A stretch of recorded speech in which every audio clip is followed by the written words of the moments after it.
गोपी जियत रहा जियत रहा।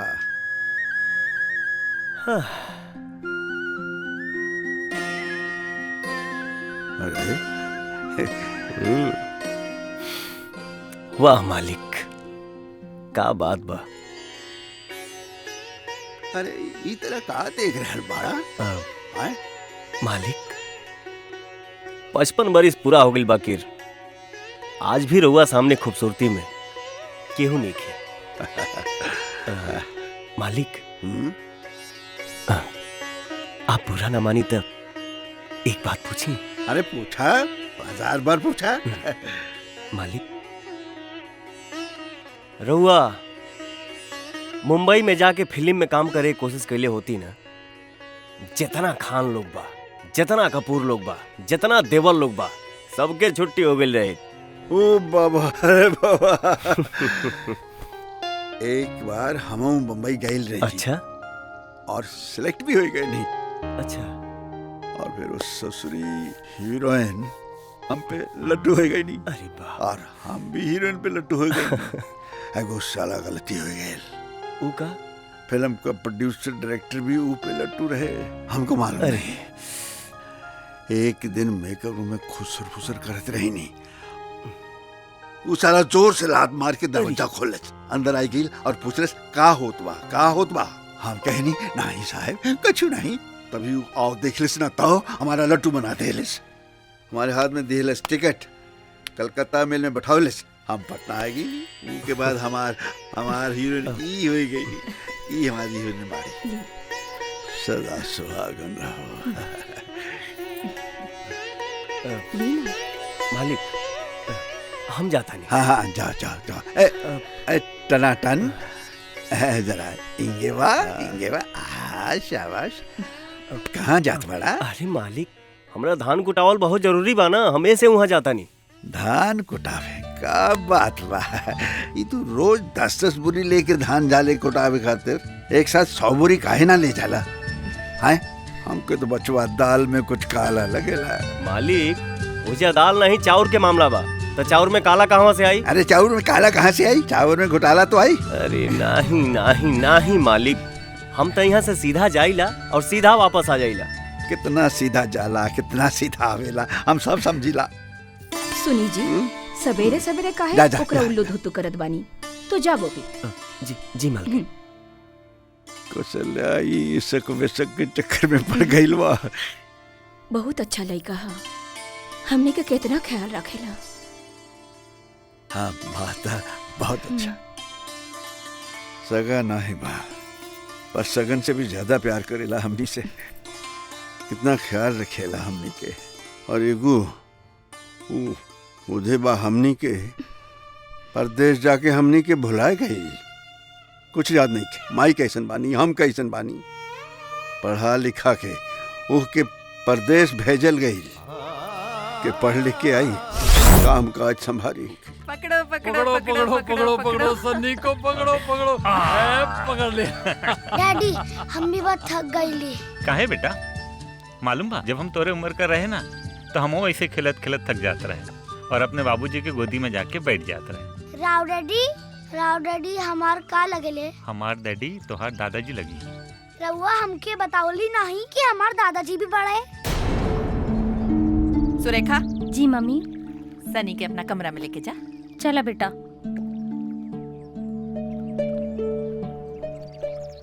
का जरूरत रहे सनी के अपना माई बाबूजी का इंट्रोडक्शन देवे के? उदय, तोरे ब्याह के बाद तोरे माई बाबू के चर्चा घर में ना होई, ये वादा तू कैसे भूल गई? ये तो हमू समझावे के चाहता नहीं तना। अरे लंदनवा है, लंदन, यूपी बिहार ना है। बाबूजी रउआ लोगन से कई वादा हमके एकदम अच्छी तरह याद बा।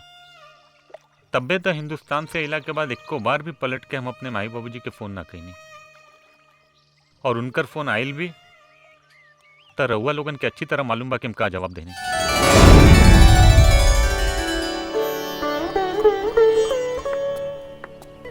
मालकिन हम सब पैसा बांट देनी अनाथ आश्रम में, मंदिर में और अपन खेत में काम करे वाला मजदूर लोग के भी। बहुत अच्छा। ए ली मिठाई। गोपी, ये जरा भोग चढ़ा दिया मंदिर में। जी मालकिन। अच्छा जी हाँ। जा।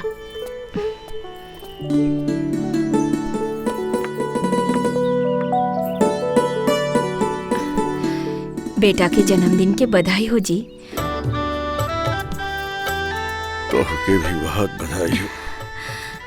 हम तो भगवान से दुआ करीला कि हमार उदय 100 साल से भी लंबा उम्र की, सेहतमंद रहे, खुश रहे, जहाँ रहे बस खुश रहे। हम चाहता नहीं कि हम एक बेर उदय से बात करी। काहे कि बेइज्जत करवा रहल बाड़ो कौशल्या। पिछले जन्मदिनों पे भी ता हम पून केले रहे नी ना, ताका उ टका सा जवाब मिलल रहे हमके कि हम बैठ के भी ता आशीर्वाद दे सके नी। और इहो कहले रहे अगर लंदन आइला ता हम लंदन छोड़ के भाग जाइब। अब कोने कोने दिल से हम फोन करी। बस एक बेर हमरे खातिर। तू कहताड़ू तका ले तानी।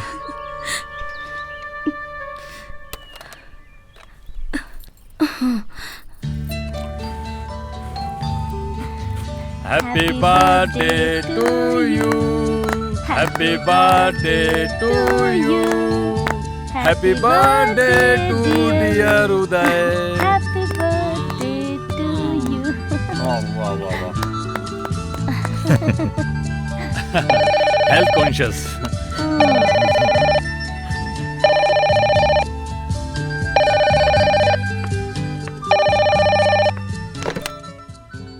Hello hello. के हाँ हाँ समधन जी, नमस्कार जी। हम उदय के बाबूजी बोलत बानी, वीर प्रताप सिंह। तनी उदय से बात करवा दी। Wrong number. ऐजा कोनो उदय फुदय ना रहला। रखा फोन।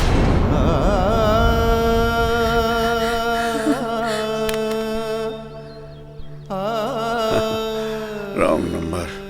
हम कहले रहनी ना, काहे बेइज्जत करवावे लो। हमनी के उदय हमनी का ना रही कुशल्या। अब भूल गए हमनी के। भगवान ये कौने कौने जन्म के पाप की सजा बा, कौने पाप की सजा बा। कुशल्या हम कितना ले गए, हम मरो गए ना, तब वो हमरे अरे आखिरी दर्शनों के खातिर भी ना आई। वो हमारे आखिरी दर्शनों के खातिर ना आई, वो ना आई।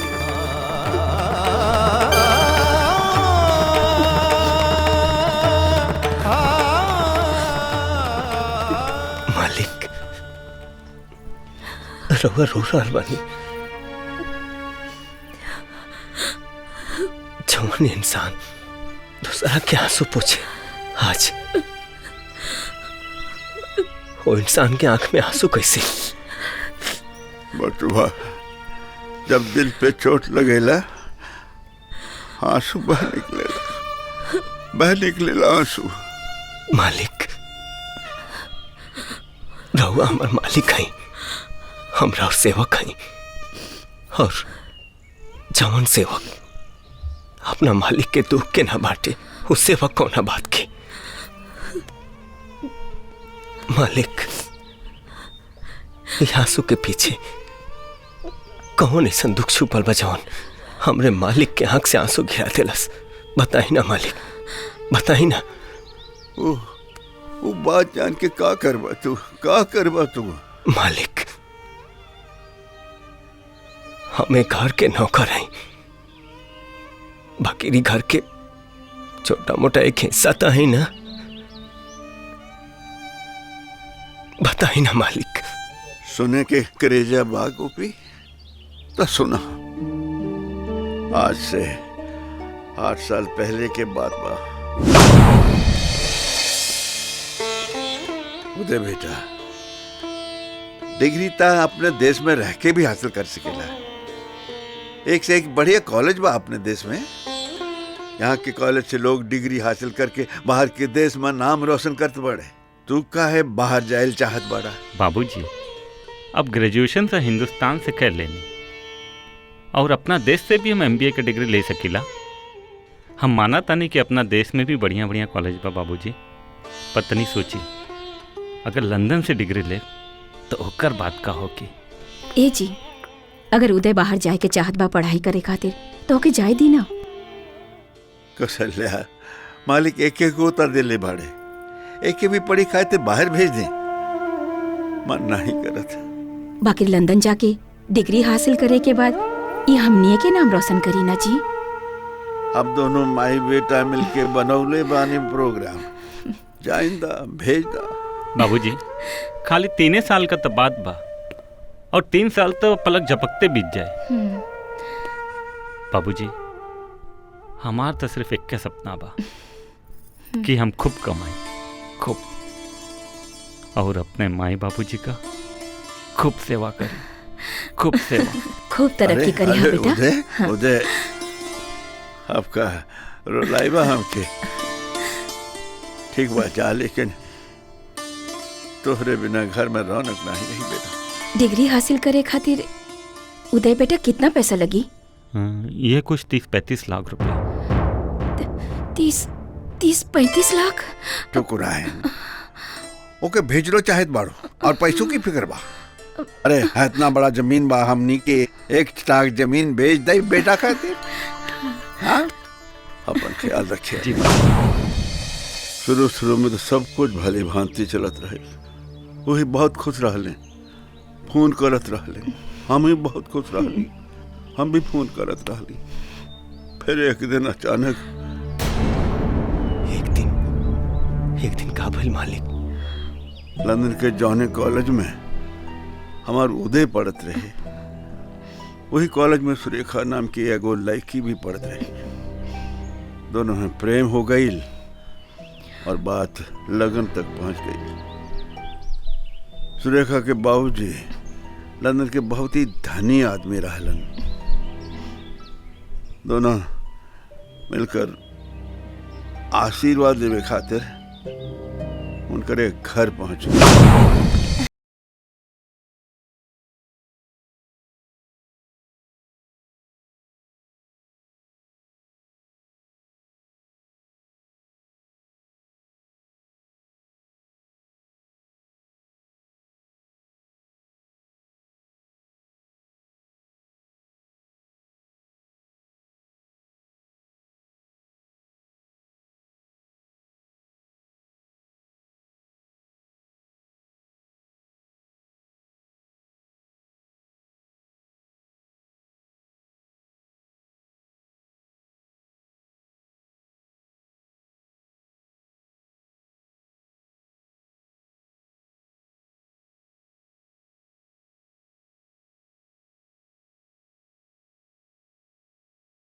हमार एक शर्त बा। कैसन शर्त बाबूजी? मैरिज के बाद पहला शर्त ई बा कि तहरा एगो प्रॉमिस बा करे के पड़ी। मैरिज के बाद तू एजे लंदन में सेटल हो जाइबा। और दोसर शर्त ई बा कि तू कब्बो अपन गांव न जाइबा। ई कैसे हो सकेला माई? त मैरिजबो ना हो सकेला। जेकरा के राउर जैसन माई बाप और सुरेखा जैसन बीवी मिली, ओकरा के और का चाहिए? हमरा के रउआ लोगन का कुल शर्त मंजूर बा।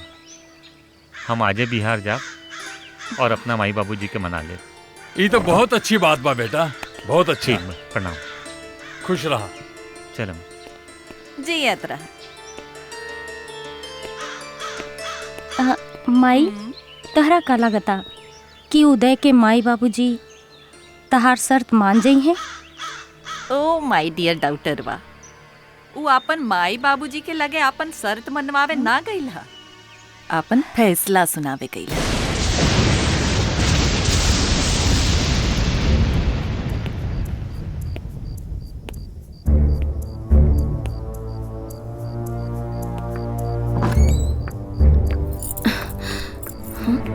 उदय बेटा, का भाई का सोचत बड़ा तू?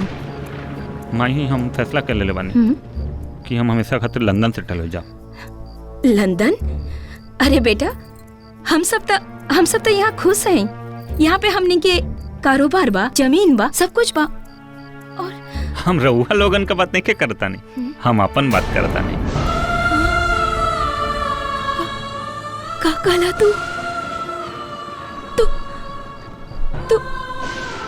तू ये सब छोड़ के जाइबा? तोहार जन्म यहाँ भइल ई धरती पर, तू ये सब छोड़ के जाइबा अपन माई बाप के? हाँ? माई 2 बरस लंदन में रहला के बाद अब हमारे यहाँ दम घुटेला। का एहे दिन खातिर तोहरा के पाल पोस के बड़ा कैली, एहे दिन खातिर तो के एमबी खातिर लंदन भेजनी, का एहे दिन खातिर यहाँ सब कुछ जमीन जायदाद बेच डाली? हाँ? जमीन जमीन जमीन कितना पैसा खर्चा कैलो हमरे पढ़ाई में? बोला माई कितना? एक एक पैसा हम ब्याज के साथ चुकाए दे। वाह वाह वाह, तुम्हार लाडला बेटा आज इतना बड़ा कमाऊ पूत हो गयल बा जे माई बाप के करल खर्च के ब्याज सहित चुकावे चलल बा।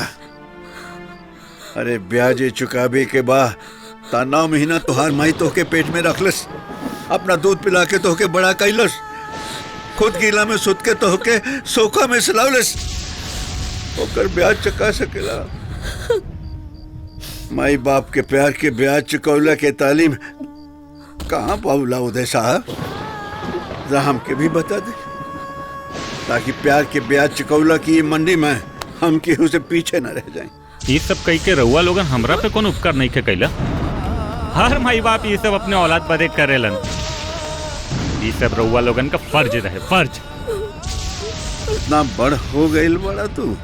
हाँ, हमके हमार फर्ज समझावे आइल बड़ा? बच्चे सच बात तो ही बा कि पैसा का चकाचौंध तो के अंदर दे बा। सच बात सही बा बाबूजी कि हम लंदन जाके अपन जिंदगी के कई गुना तरक्की कैले, और वो तरक्की राउर का आँख का किरकिरी बन गई। रउआ जलत आ रहा हमरा से।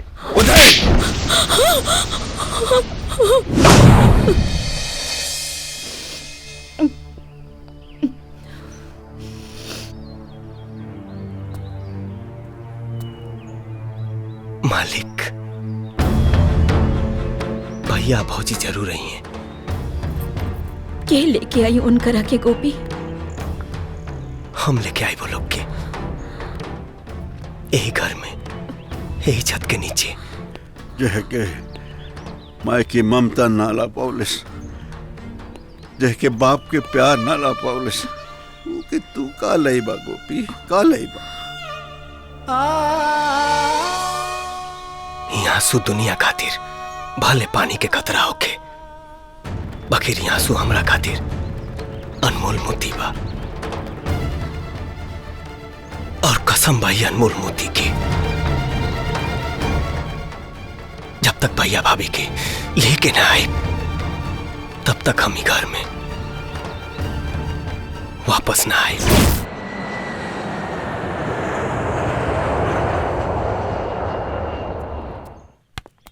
पकड़ा डैडी। छोटे मालिक,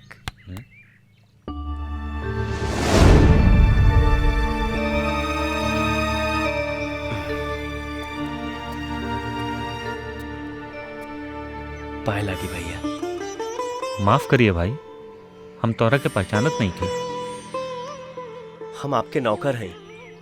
नौकर? हाँ नौकर। गांव में तो हम अपन बड़ मालिक भीर प्रताप जी के और मालकिन के खूब सेवा कैले, फिर हमार मन कैलस कि आपके सेवा करे, तो सीधा गांव से हम एजा आ गए। तू गांव से आइल बाड़ा? हाँ मालिक। तू बाबूजी कैसे आइल बाड़ा? हाँ मालिक।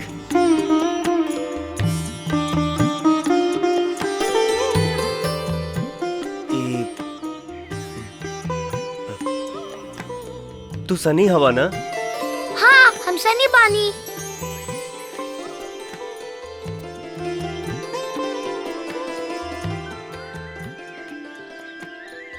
सनी,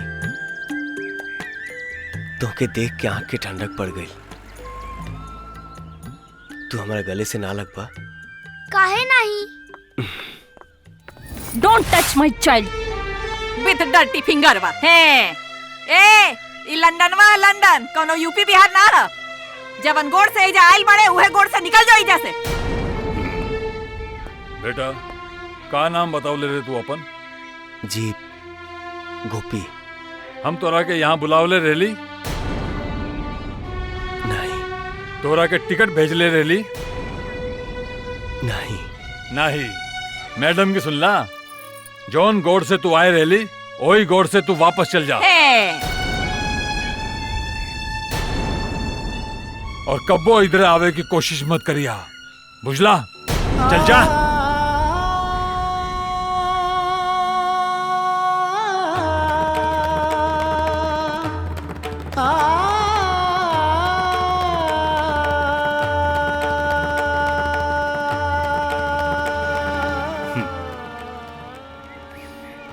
ए लवलीन, अरे पिक द खाली कपवा। एक बार और जोर से आवाज मारा। ए लवलीन, अब लवलीन कबो ना आई, चल गई नौकरी छोड़ के। एगो सर्वेंट मिले रही फ्री में, गोपिया ओकरा के निकाल दिस। अब बुलावा। ई लवलीन भी नौकरी छोड़ के हमनी के मुसीबत में डाल देलस। अब कहाँ से खोजल जाओ सर्वेंटवा? मालिक प्रणाम। अरे गोपी, आवा आवा बचवा। अरे गोपी बिटवा, हमनी के तहरे इंतजार करत रहनी जा। हाँ गोपी, हमरा से बहुत बड़ी गलती हो गई जो हम तोरा के बहुत कुछ बोल देलस। मालिक, हम तो यही बतावे आइल बानी कि हमके एगो पेट्रोल पंप पे नौकरी मिल गइल बा। ना गोपी ना, ई ना हो सकत। अपन घर छोड़ के तू कहीं और रहबा, कहीं और काम करबा। ना ना ना ना, ई ना हो सकत। ए गोपी, हमारे हस्बैंड के अपन कई मिस्टेकवा खातिर बहुत फील रहत। का जी? हाँ जी। हाँ हाँ गोपी। मालिक, त कहा मेजा कल से काम कर सकीला? कल से का, अभी से काम कर सकेला। अभी से का जी? हाँ जी।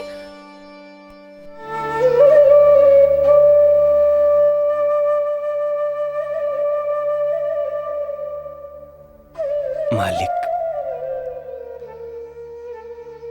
आज से हम छोटे मालिक के यहाँ काम शुरू करा तनी।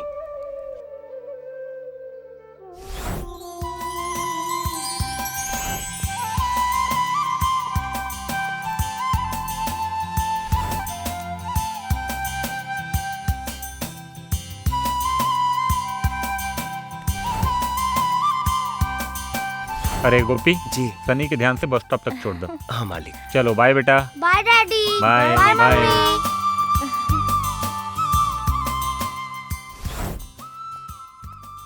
छोटे मालिक, इलनी गर्मा गर्म चाय।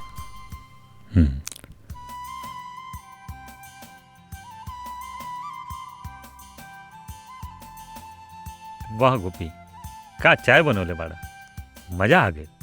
छोटे मालिक, हमारा हाथ के चाय पी के मालिक और मालकिन भी बहुत खुश होले। अच्छा। छोटे मालिक, एगो बात कहीं रुआ से। हाँ कहा।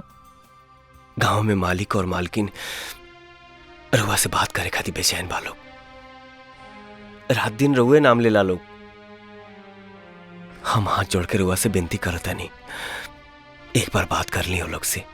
उसे का हो जाए? रुआ से बात कइला के बाद हमरे मालिक और मालकिन के कितना खुशी मिली, ये बात के रुआ अंदाजा नहीं खे। देखो गोपी, इंसान का खुशी इंसान के अंदरूनीपन में होला, बाकी बात कैला से ना कैला से नहीं, समझला? बाकी मालिक, बाकी वाकी कुछ नहीं खे, जो उनका देनी तो उनका देनी, समझला?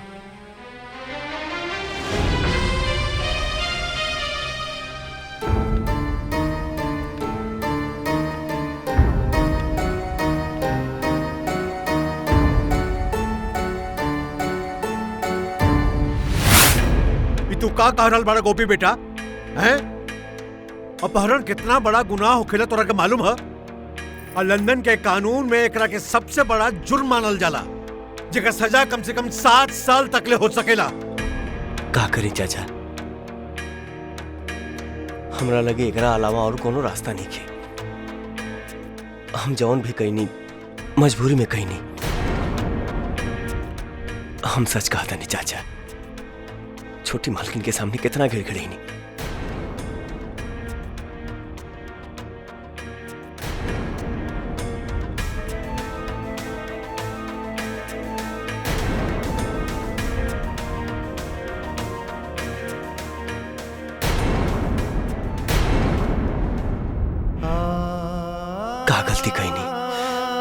आप ही बताएं।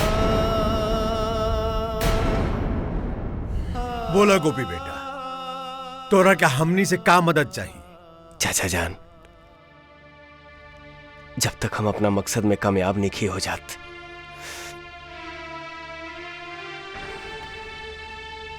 तब तक आप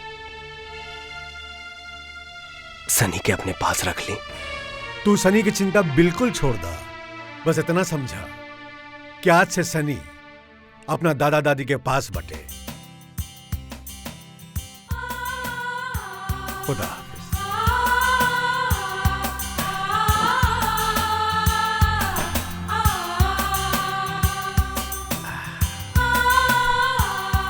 हमार बेटा का ई रउआ का कह रहल बानी? बाकी कैसे हो सकेला? गोपी खुद सनी के स्कूल छोड़ के आयल रहले। सुनी, रउआ जल्दी घर आई। मम्मी का भइल? का बात हा? पापा के फोन आयल रहल, सनी स्कूल ना पहुंचल। का? गोपी, ए गोपी। जी आंटी जी, कुछ चाहिए आपके? सनी कहाँ बा? स्कूल में होखी और कहाँ? का भाई? उदय, पापा स्कूल गई रहला हा सनी के लेवे। वहाँ जइला के बाद पता चलल हा कि सनी बेटा स्कूल में पहुँचले नहीं खल। का? गोपी, तू सनी के बस स्टॉप तक छोड़ ले रहला ना? हाँ हाँ, हम तो सनी के बस स्टॉप ही छोड़ के आओ तनी। झूठ! आज सनी स्कूल पहुंचला नहीं खे। उदय, तू जल्दी पुलिस के फोन करा। Hello, East London Police Station. Uday Singh here. Someone has kidnapped my child. What? Yes, my address is Oh my God. 16/1, Yep. Princess Street, East London. Yeah, not a problem. Yeah, I'll be there. Please. Yeah. Let me know who dropped kid in the morning. This boy, Gopi.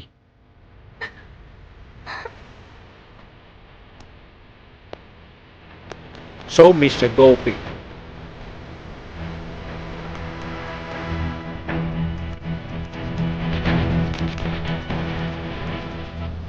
इनके जवन करे के बाद करत, इनके मारस Pitt's, इनकर खाल उधेड़ देस। लेकिन हमके हमर सनी बेटा चाहिए, हमके हमर बेटा चाहिए। Okay, Inspector. You can arrest him. Come, Gopi. Come on.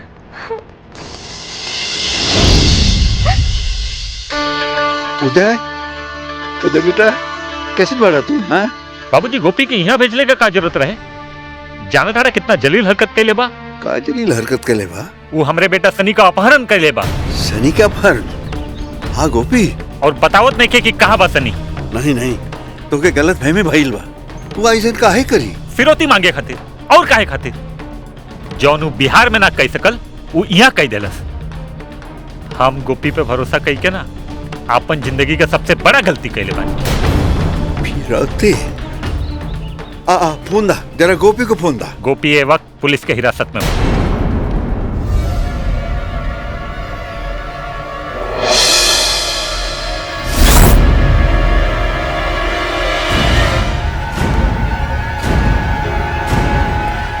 Open your mouth.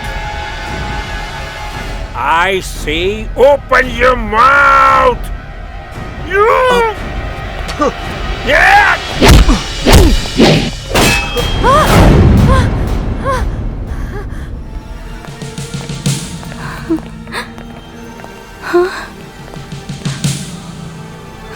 गोपी,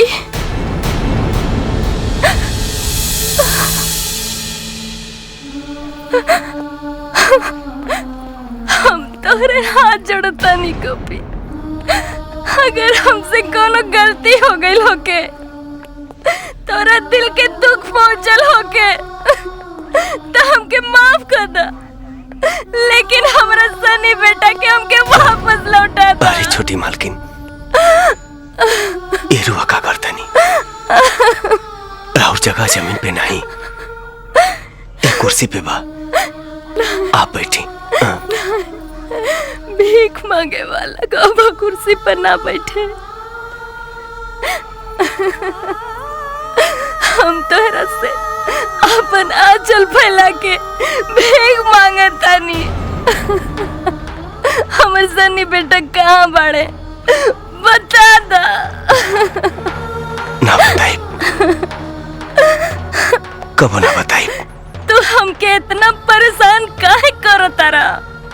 आखिर हम तोहर का बिगड़ले बानी? रउआ हमार कुछ नहीं के बिगड़ले। फिर तू ऐसा काहे कैला? हमके कितना तकलीफ होता, ई तू का बुझबा?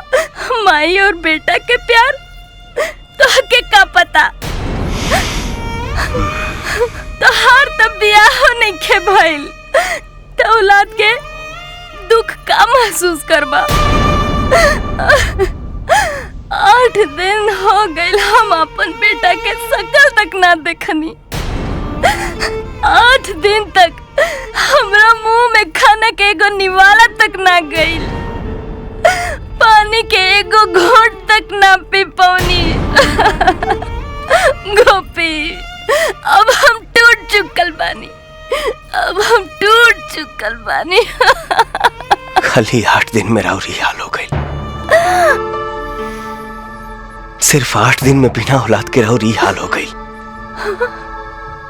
तरुआ सास ससुर के 8 साल हो गए अपना लड़का के मुंह देख ले। तो सोची छोटी मालकिन, वो लोग पका भी तल होगी। हम अपना मालिक मालकिन के पिछले कई साल से रोहत बिलखत देखा था नहीं। तो सोची छोटी मालकिन, वो लोग पका भी तल होगी। 8 साल से हमारे मालिक मालकिन अपन बेटा, अपन बहू और अपना पतो खातिर तरस गइल बाड़े। तो सोची छोटी मालकिन, वो लोग पका भी तल होगी। रहुआ पर बिजली गिरल तो रहुआ अपना बेटा के जुदाई के दर्द के एहसास पाई। बाकी पिछले 8 साल से जवान माई बाप अपने बेटा के जुदाई के दर्द बर्दाश्त कर रहा बाड़े। तनी सोची छोटी मालकिन, वो लोग पका भी तल होगी।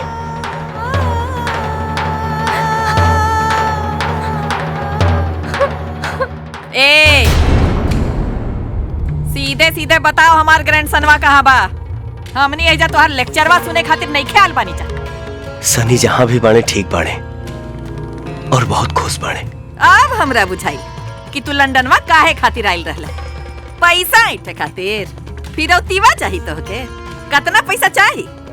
माई प्लीज तू चुप हो जा। आज जवन कुछ भी भइल ओकर जिम्मेदारी नहीं खन, ओकर जिम्मेदार हम बानी। हम औरत के असली घर ओकर मायका ना होला, औरत के असली घर ओकर ससुराल होला। ओ माय गॉड, ई कैसन सरप्राइज! आज हमार आँख खुल गई। गोपी, गोपी हमके माफ कर दा, हमके माफ कर दा गोपी। आज हमरा एहसास भइल कि एगो औलाद के ओकरा माँ बाप से अलग कइल हम कितना बड़ जुल्म कइले बानी। अब हम अपन कइल जुल्म के प्रायश्चित करब।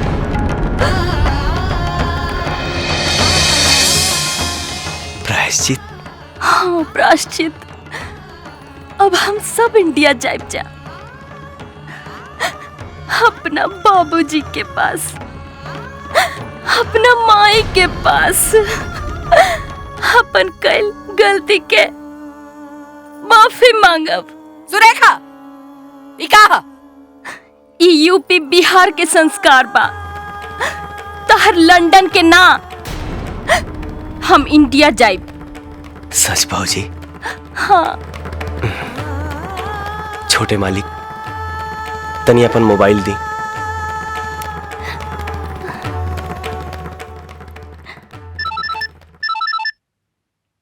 हेलो यूनुस चाचा। अरे हाँ गोपी, सब ठीक बा ना? ओ सनी के थाना में लेके आ जाई, हम एड्रेस बताओ तनी। हाँ बोला।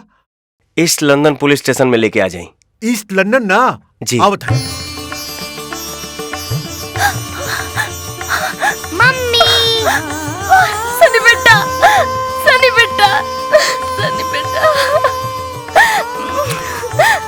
सनी बेटा, तोहरा बिना 8 दिन कैसे गुजरनी तक हम ही जानता नहीं। सनी बेटा तू कैसे बड़ा? हम तो चाचा चाची के साथ बहुत कुछ बाड़ी।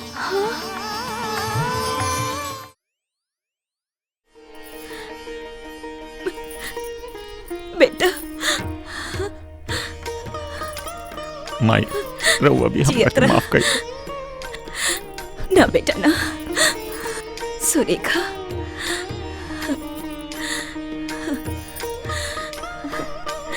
सदा सुहागिन रहा। आई लव यू दादी जी। सनी झुक झुक जिया हमार लाल, हमार सनी, हमार लाडला सनी।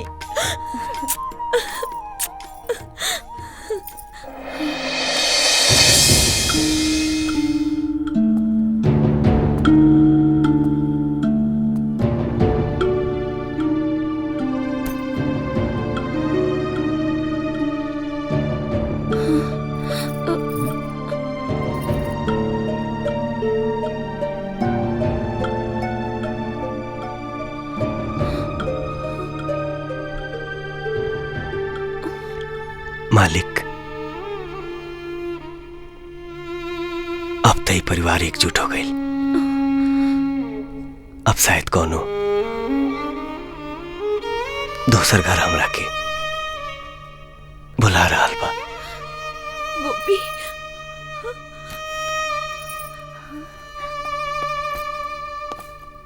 गोपी बेटा,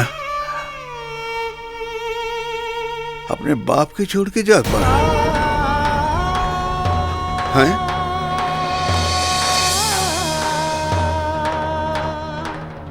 बेटा नहीं बेटा, हमके छोड़ के मत जा। वो दिन तू हमारा आंसू अपने हाथ पे ले लेना। हमरे पहाड़ जश्न दुख के तू अपने दिल पे ले ले रहा। हम तो उस दिन तो के अपना बेटा मान ले रहे, तू हमको छोड़ के जात पड़ा।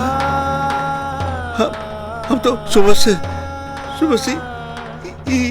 साथ में लेके घूमत मानी की आते ही तो के बताई ई वसीयत हुआ बेटा। अब तो हमारे जायदाद के बराबर का हिस्सेदार बाड़ा, हमार बेटा बाड़ा, हमार 2 बेटा बाड़े। ये लो, ये लो।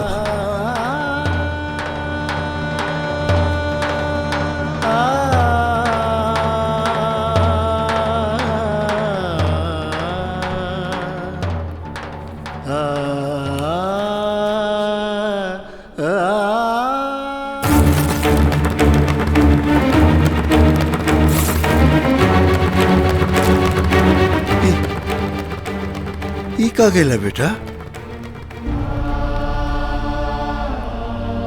बाबूजी,